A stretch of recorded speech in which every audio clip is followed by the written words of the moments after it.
বিশ্ব নবীর পথ চিরশান্তির পথ, অশান্ত বিশ্বে তুমি রহমত।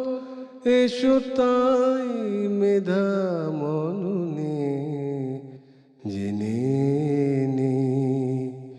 আসসালামু আলাইকুম ওরহমতুল্লাহি ওবরাকাতু। সুপ্রিয় দর্শক শ্রোতা, স্বাগত জানাচ্ছি এনটিভির সাপ্তাহিক নিয়মিত আয়োজন দার্সে হাদিসের অনুষ্ঠানে। আমি আশা করছি আপনারা সবাই ভালো আছেন। আল্লাহ তাআলা আমাদের সকলকে ভালো রাখুন। আল্লাহ তাআলার অশেষ করুণা যে তিনি আমাদেরকে দুনিয়াতে শান্তি ও সমৃদ্ধির একটি দুনিয়া গঠন করার জন্য তিনি পাঠিয়েছেন নবী এবং অসংখ্য রাসূল। আমরা নবী এবং রাসূলদের জীবন থেকে শিক্ষা নিয়ে নিজের জীবনকে সুন্দর করে যদি সাজাই, আমরা একটি সমৃদ্ধ দুনিয়া পাব। ইসলাম হচ্ছে একটি জীবন ঘনিষ্ঠ ধর্ম। ইসলামের প্রতিটি অনুষঙ্গ মানুষের জীবনকে সমৃদ্ধ করে, আর ওই জীবনটাকে সুন্দরভাবে সাজানোর প্রয়োজনেই রাসূলের হাদিসগুলো আমাদের জানা প্রয়োজন। তা আমরা প্রতি সপ্তাহে হাদিসের বিখ্যাত গ্রন্থ রিয়াদুস সালিহিন থেকে আপনাদের সম্মুখে দ্বীনের বিভিন্ন গুরুত্বপূর্ণ বিষয় নিয়ে আলোকপাত করে থাকি। তো আমাদের আজকের আয়োজন হচ্ছে কষ্ট ও যাতনার মুখে সহনশীল হওয়ার গুরুত্ব ও তাৎপর্য। আমরা জানি যে মানুষের জীবন হচ্ছে সুখ এবং দুঃখের সমন্বয়। মানুষের জীবনে দুঃখ কখনো চিরস্থায়ী হয় না, ঠিক অনুরূপ একটা মানুষ চিরদিন সুখেও থাকে না। তাই সুখ এবং দুঃখ এ দুটা মিলেই হচ্ছে আমাদের জীবন। তা আমরা যখন সুখে থাকি তখন কিন্তু আমরা কাউকে কোনো প্রশ্ন করি না, অভিযোগ করি না কোনো অনুযোগ। কিন্তু যখনই আমাদের একটু কষ্ট হয়, আমরা একটু বিপদে পড়ে যাই, তখনই আমরা অভিযোগ এবং অনুযোগ শুরু করে দেই। অথচ এই বিপদগুলো কিন্তু আল্লাহ তাআলার অনুমতি ব্যতীত আসে না। এই বিপদও মানুষের জীবনে অনেক কল্যাণ নিয়ে আসে, যেটা আমরা জানি না, অথবা আমরা তাৎক্ষণিকভাবে বুঝি না, কিন্তু পরক্ষণে আমরা মনে করি বিপদও কল্যাণ ছিল। আমরা যখন ট্রেন স্টেশনে গিয়ে ট্রেন ফেল করি, 2 মিনিট আগে চলে গেছে, খুবই কষ্ট পাই যে বড় একটা বিপদ হয়ে গেল, আমার অফিসটা আজকে কামাই হয়ে গেল, আমি অফিস ফেল করেছি, বসের কথা শোনা লাগবে, কষ্ট নিয়ে বাসায় ফিরি। কিন্তু বাসায় ফেরার পরে যদি দেখি টেলিভিশনের স্ক্রিনে উঠেছে ব্রেকিং নিউজে যে ওই ট্রেনটি 10 কিলোমিটার যাওয়ার পর অ্যাক্সিডেন্ট করেছে, তখন কিন্তু আমার মুখে আবার হাসি ফিরে আসে। আমি তখন বলি ইন্না লিল্লাহ, দুঃখ পেলাম ট্রেন অ্যাক্সিডেন্ট করেছে, কিন্তু আনন্দ পেলাম যে ওই ট্রেনে আমি উঠিনি। তখন আমি মনে মনে বলি এই ট্রেন ফেল করার পিছনেও কল্যাণ ছিল। তো ঠিক এভাবেই মা আসাবা মিন মুসিবাতিন ইল্লা বিইজনিল্লাহ, কুরআন মাজিদ আল্লাহ তাআলা বলছেন যে বিপদ মুসিবত আল্লাহর অনুমতি ছাড়া আসে না। এজন্য বিপদ এবং মুসিবতে আমাদের করণীয় হচ্ছে আমরা সহনশীল হব, আমরা ধৈর্যশীল হব। আর যে ব্যক্তি বিপদে যত ধৈর্যশীল হবে, আল্লাহ তাআলা তার তত সঙ্গী হবেন। কোরআন মাজিদে আল্লাহ তাআলা বলেছেন ইন্নাল্লাহা মা'আস সাবিরিন, যারা ধৈর্যশীল হয় মহান আল্লাহ তাআলা তাদের সঙ্গী হয়ে যান। আল্লাহকে সঙ্গী হিসাবে পাওয়া বিশাল সৌভাগ্যের ব্যাপার। আর আল্লাহকে সঙ্গী হিসাবে যদি কোনো ব্যক্তি পেতে চায়, তাকে ধৈর্যশীল হওয়া লাগবে। আল্লাহ তাআলা রাসূলুল্লাহ সাল্লাল্লাহু আলাইহি ওয়াসাল্লামকে সুস্পষ্টভাবে নির্দেশনা দিয়ে বলছেন ওয়াসবির লিহুকমি রব্বিক, হে নবী, আপনার প্রভুর আদেশ আপনার উপরে, আপনি ধৈর্যশীল হন, আপনি সহনশীল হন। রাসূলুল্লাহ সাল্লাল্লাহু আলাইহি সাল্লামকে আল্লাহ তাআলা বলছেন আপনার উপরে অসংখ্য বিপদ মুসিবত এসেছে, আসছে, আসবে। আপনি ভাববেন না ওই বিপদগুলো আমি দেখছি না। আপনাকে দাঁত ভেঙে ফেলা হয়েছে, আপনাকে রক্তাক্ত করা হয়েছে, আপনাকে জেলখানায় বন্দি রাখা হয়েছে 3 বছর শিবে আবি তালেবের কারাগারে, আপনাকে দেশ ত্যাগে বাধ্য করা হয়েছে। আপনি মক্কা থেকে মদিনায় হিজরত করেছেন, কিন্তু তারা আপনাকে মদিনায় গিয়ে আক্রমণ করেছে, আপনাকে তায়েফের মাঠে রক্তাক্ত করে ফেলা হয়েছে। হে আল্লাহ রসুল, আপনি ধৈর্য ধারণ করুন।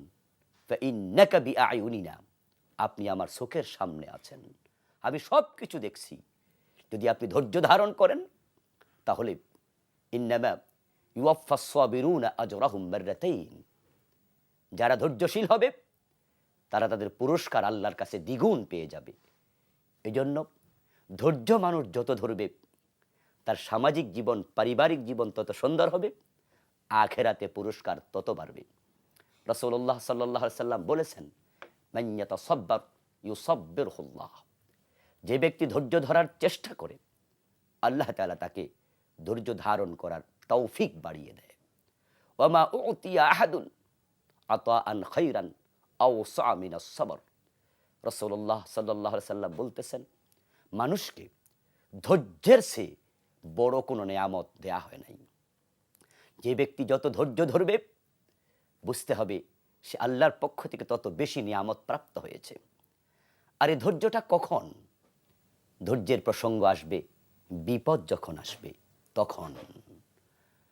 বিপদ আসার পরে হইসই, হাহুতাশ, জামা ছেঁড়া, চুল ছেঁড়া, চিৎকার দেয়া, এক পর্যায়ে গিয়ে যখন আস্তে করে চোখের পানি কমে যাবে তখন কেউ বলবে আমি ধৈর্য ধরলাম, এটার নাম ধৈর্য নয়।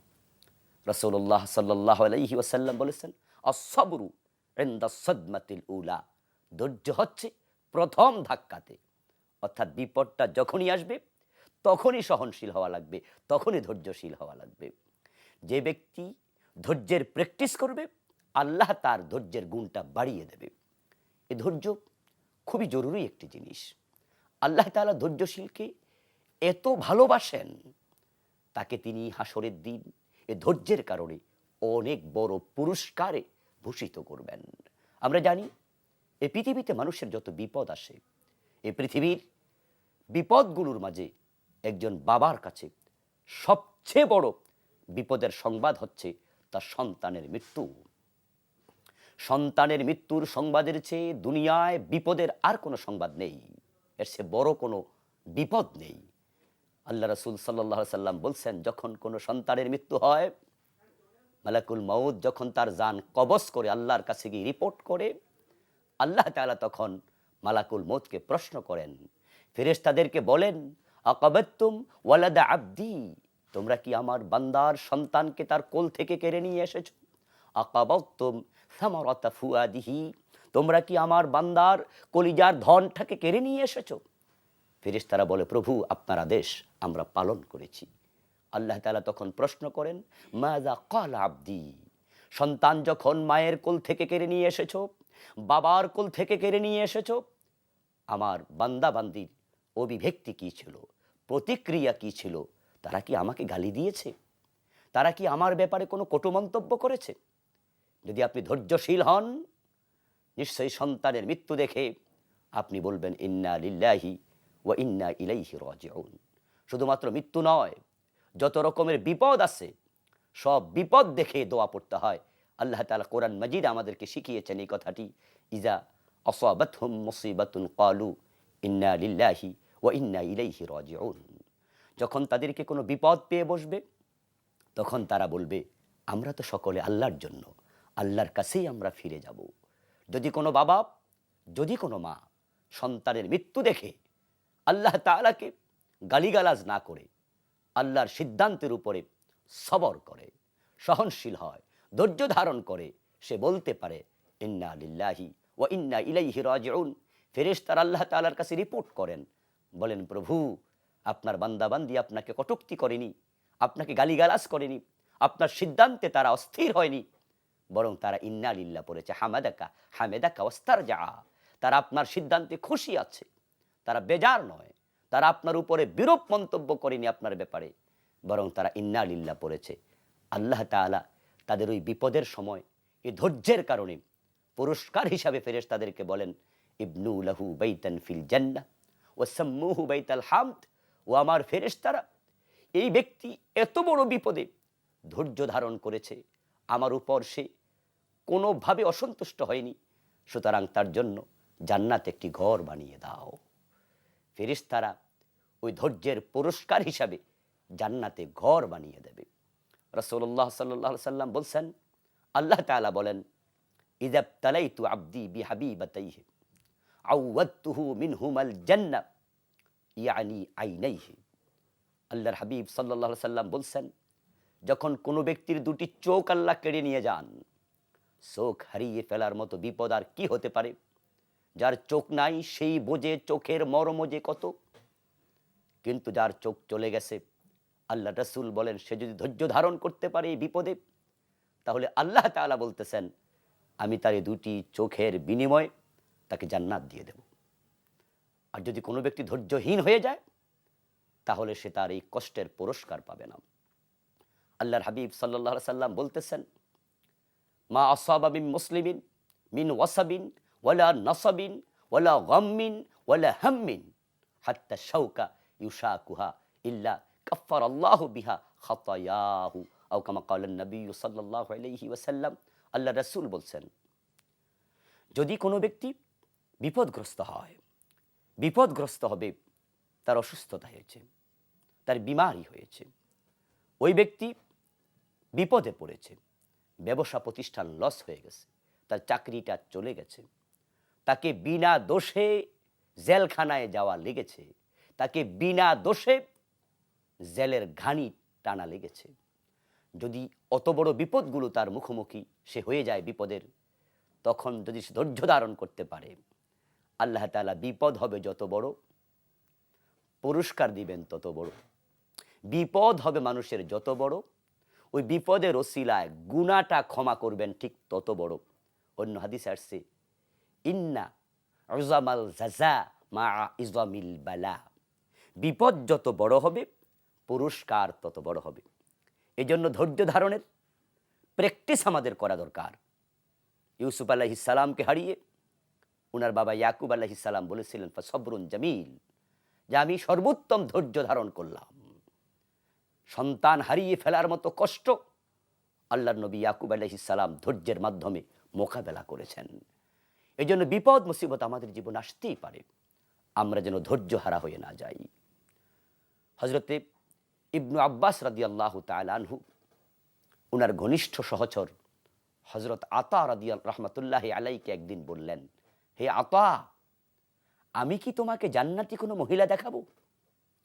দুনিয়ায় হাঁটতেছে, চলাফেরা করছে, কিন্তু সে জান্নাতি, এমন কোন নারীকে তোমাকে আমি দেখাবো? হযরত আতা বলেন, বালা, হ্যাঁ, আমি তো জান্নাতি নারী দেখতে চাই। কে সে জান্নাতি নারী? ইবনু আব্বাস বলেন, হাযিহিল মারআতুস সাওদা, ওই যে কালো মহিলাটা দেখা যায়, এই কালো মহিলা হচ্ছে জান্নাতি। আতাতিন নবী সাল্লাল্লাহু আলাইহি ওয়াসাল্লাম ফাকাল, ইয়া রাসূলুল্লাহ, ইন্নী উসরাউ ওয়া ইন্নী ইয়াতাকাশশাফু ফাদউল্লাহ লি। এই মহিলাটা আমার সম্মুখে রাসূলুল্লাহ সাল্লাল্লাহু আলাইহি সাল্লামের কাছে এসেছিলেন কোনো একদিন আল্লাহর হাবিবের জীবদ্দশায়। এসে মহিলা রাসূলের কাছে অনুযোগ করলেন, হে আল্লাহর রাসূল, আমার মৃগী রোগ আছে, আমি মৃগী রোগের কারণে মাঝে মাঝে মাটিতে পড়ে আমি হাত পা নাড়তে হয়, ওই সময় আমার সেন্স থাকে না, তাই ইয়াতাকাশশাফু, আমার কাপড় চোপড় ঠিক থাকে না। আপনি মেহেরবানি করে আমার এই বিশাল মুসিবত থেকে আল্লাহ যেন আমাকে হেফাজত করে, আমার এই রোগটাকে আল্লাহ যেন দূর করে দেয়, আপনি একটু দোয়া করুন। রাসূলুল্লাহ সাল্লাল্লাহু আলাইহি ওয়াসাল্লাম উত্তরে বললেন, ইন শিইতে সবারতে ফালাকিল জান্নাহ ওয়া ইন শিইতে দাআউতু লাকে আন ইউআফিক। ও মহিলা, তোমাকে দুটি অপশন দেয়া হলো, তুমি যদি চাও আমি তোমার জন্য আল্লাহর কাছে দোয়া করব, আল্লাহ যেন তোমার এই রোগ ভালো করে দেয়। Number 1 option. নাম্বার 2, যদি তুমি ধৈর্য ধারণ করতে চাও তাহলে ধৈর্য ধরো, দোয়া করলে রোগ চলে যেতে পারে, ধৈর্য ধরলে ফালাকিল জান্নাহ, তোমার জন্য জান্নাত নির্ধারিত হবে। এখন তুমি বলো কোনটা চাও, সুস্থতা নাকি আল্লাহর জান্নাত? ক্বালাত আসবিরু। ওই কালো মহিলা তখন বলেছিল, হে আল্লাহর রাসূল, তাহলে আমি জান্নাতটাই চাই। যদি এই রোগের ভিতরে আল্লাহ আমার জান্নাত রাখে তাহলে আমি জান্নাত চাই, তবে আপনি আমার জন্য দোয়া করুন, যদি আমি মৃগী রোগের কারণে মাটিতে পড়ে যাই, আমার কাপড় যেন আমার সতর অতিক্রম না করে, আমার কাপড় যেন আমার দেহ খুলে না যায়, এই দোয়াটা আপনি করে দিন। আমি ওই রোগটাকে বরণ করে নিলাম আল্লাহর জান্নাত পাওয়ার জন্য। এতে কি স্পষ্ট হলো হাদিস থেকে, যদি আমরা বিপদে ধৈর্য ধারণ করতে পারি তাহলে এই বিপদের পরে আমরা জান্নাত পেয়ে যাব। মানুষের জীবনে বিপদ মুসিবত আসবে, কিন্তু এই বিপদ মুসিবতগুলো অসংখ্য কল্যাণ নিয়ে আসে। রাসূলুল্লাহ সাল্লাল্লাহু আলাইহি সাল্লামের জীবনের দিকে আমরা যদি তাকাই, আমরা দেখতে পাবো আল্লাহর সবচেয়ে প্রিয় মানুষটির জীবনে বিপদ এসেছিল সবচেয়ে বেশি। শুধু আল্লাহ রাসূলের জীবনে নয়, সহিহ বুখারীতে পাওয়া যায় রাসূলুল্লাহ সাল্লাল্লাহু আলাইহি সাল্লাম বলেছেন, আশাদ্দুন নাস বালাআন আল আম্বিয়া সুম্মা আল আমসালু ফাল আমসাল। পৃথিবীতে যত বেশি পরীক্ষা বিপদ মুসিবত এসেছে, সবচেয়ে বেশি বিপদ মুসিবত এসেছিল আল্লাহর নবীদের জীবনে। হযরত আইয়ুব আলাইহিস সালামকে আমরা দেখেছি ওনার জীবনীতে 18 বছর উনি অসুস্থ ছিলেন, চরম অসুস্থ। ওনার অসুস্থতার কারণে ওনার পরিবারের লোকেরা ওনাকে ছেড়ে চলে গিয়েছিল, 1-2 জন ব্যতীত। আল্লাহর হাবিব সাল্লাল্লাহু আলাইহি সাল্লামকে আমরা দেখি উনি আল্লাহর কাছে সবচেয়ে প্রিয় মানুষ, পৃথিবীর সব মানুষের মাঝে সেরা মানুষ। কিন্তু লক্ষ্য করে দেখুন বিপদ কিভাবে ওনার জীবনকে ঘিরে রেখেছিল। ওই শ্রেষ্ঠ মানুষটির জন্মের আগে বাবা চলে গেলেন। তিনি পৃথিবীতে এসেছেন ইয়াতিম হিসাবে। 5 বছর বয়স ওনার মা চলে গেলেন। 5 বছরের শিশু বাচ্চা, মা নাই, জন্মের আগে বাবা নাই, মাত্র 5 বছর বয়সে মা নাই। কোথায় থাকবেন, কার কাছে থাকবেন? ওই ছোট্ট মানুষটার কপালে কে চুমু দেবে, কে কোলে তোলে আদর করবে? ঈদের দিন কে রাসূলের গায়ে নতুন জামা পরিয়ে দেবে?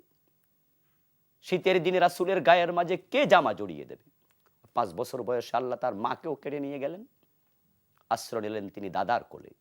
আর আমরা দেখতে পেলাম মাত্র 8 বছর বয়সে আল্লাহ বিশ্বনবীর মতো মহামানবের দাদাকেও কেড়ে নিয়ে গেলেন, তিনি চাচার কোলে আশ্রয় নিলেন। রাসূলুল্লাহ সাল্লাল্লাহু আলাইহি সাল্লাম চিরয়াতীম হয়ে গেলেন, দেখার মতো কেউ নাই। তাই ছোট্ট সেই মুহাম্মদ ইবনে আব্দুল্লাহ, পৃথিবীর শ্রেষ্ঠ মহামানব, উনি চাচার ঘরে গেলেন। চাচা আবু তালেব গরিব মানুষ, তাই সেখানে খাবারের সংকলন করার জন্য আল্লাহর হাবিব সাল্লাল্লাহু আলাইহি ওয়াসাল্লামকে বকরির রাখালি করা লেগেছে। আল্লাহ রাসূল বলছেন, কয়েকটি দিনারের জন্য আমি এই মক্কার অসংখ্য মানুষের ছাগল চড়িয়েছি। আল্লাহর হাবিবের মতো মহামানব আজকে ছাগলের রাখাল। ওই ছোট্ট মানুষটি, যদি ওনার বাবা বেঁচে থাকতেন, মা বেঁচে থাকতেন, তাহলে আল্লাহর হাবিব ছাগল চড়ানো লাগতো না। এরপরে আমরা কি দেখি, আল্লাহর হাবিব নবুয়ত যখন পেলেন, চারদিক থেকে অন্ধকার ধেয়ে আসছে, ওনাকে কবি, গণক, জাদুকর বলা শুরু হয়ে গেল। মিথ্যুক পর্যন্ত বলেছে, পাগল উপাধি দিয়েছে, ধরে নিয়ে জেলখানায় দিয়েছে। নবুয়তের 7ম সনে 3টি বছর জেল খেটেছেন, খাবার পানির সাপ্লাই পর্যন্ত বন্ধ করে দিয়েছে। একটার পর একটা বিপদ, মনে হয় যেন তাসবির দানা ছিঁড়ে গেলে ওই তাসবিহ থেকে একটার পর একটা দানা যেমন পড়ে, সুতাটা ছিঁড়ে গেলে আল্লাহ রাসূলের জীবনে একটার পর একটা বিপদ এভাবেই আসছিল। আমরা আরো ভালো করে লক্ষ্য করলে দেখব, আল্লাহর হাবিব সাল্লাল্লাহু আলাইহি সাল্লামকে আল্লাহ তাআলা 4টি কন্যা সন্তান দিয়েছেন, 3 জন ছেলে দিয়েছেন। আল্লাহর হাবিবের জীবদ্দশায় এই 7 জন সন্তানের মাঝে রাসূল নিজে 6 জনের কবর নিজে দিয়েছেন। আল্লাহ রাসূল সাল্লাল্লাহু আলাইহি সাল্লামের 3টি ছেলেকে আল্লাহ কেড়ে নিলেন।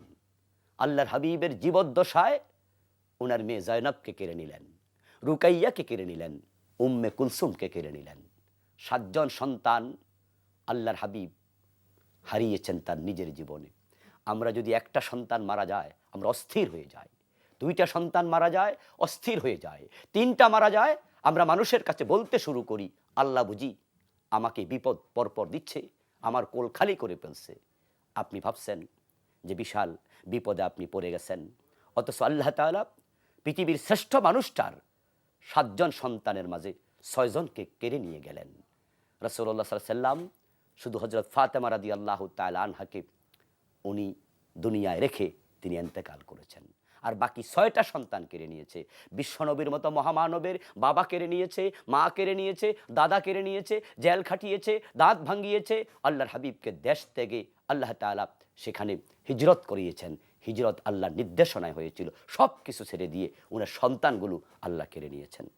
দাঁত ভেঙে হেলমেট ভেঙে মাথায় ঢুকেছে, 3 ঘন্টা হুদের দিন বেহুশ ছিলেন। এর চেয়ে বড় বিপদ আর কার জীবনে এসেছে আমাদের? কিন্তু আল্লাহর হাবিব ধৈর্য ধরেছেন। এজন্য তিনি সবচেয়ে বড় পুরস্কারটা আখেরাতে পাবেন। উনার জান্নাত হবে সর্বশ্রেষ্ঠ জান্নাত। সুতরাং আমরা যদি এই ধৈর্যের প্র্যাকটিস করতে পারি, তাহলে নিশ্চয়ই এর বিনিময়ে আমরাও জান্নাত পাবো ইনশা আল্লাহ। আরেকটি বিষয় হচ্ছে, ধৈর্যশীল যারা হবে দুনিয়ার জীবন সুন্দর হবে। আমাদের দেশে যত অঘটন ঘটে, অধিকাংশ অঘটন ঘটে শুধুমাত্র ধৈর্যহীনতার কারণে। তালাক নামক যে একটি ব্যাধি আজকে সমাজকে শেষ করে দিচ্ছে, 100টি তালাকের মাঝে 99 তালাক হয় রাগের কারণে, ধৈর্যহীনতার কারণে। সহনশীল হবেন, দাম্পত্য জীবন সুন্দর হবে। ধৈর্যশীল হবেন, আপনি জীবনটাকে উপভোগ করতে পারবেন, ভালো লাগবে। আপনার আচরণ অন্য কষ্ট পাবে না, আপনাকে মানুষ কাছ থেকে বরণ করে নেবে। এই জন্য তার ধৈর্য যত বেশি হবে, মানুষের কাছে সে তত বেশি বরণীয় হবে। ধৈর্যশীল যে ব্যক্তি হবে, প্রকৃতপক্ষে সেই হচ্ছে সবচেয়ে শক্তিশালী মানুষ পৃথিবীতে। আল্লাহর হাবিব বলেছেন, কোনো একজন মানুষকে ধরেই মাটিতে শুইয়ে দেয়া এটাই শক্তির পরিচয় নয়। শক্তি ইন্নামা শাদীদ ইয়ামলিকু নাফসাহু ইনদাল গাদাব। যে ব্যক্তি যখন রাগ আসে, ক্রোধ আসে, বিপদ আসে, যে ব্যক্তি নিজকে কন্ট্রোল করতে পারে, ধৈর্য ধরতে পারে, সেই হচ্ছে প্রকৃতপক্ষে শক্তিশালী মানুষ।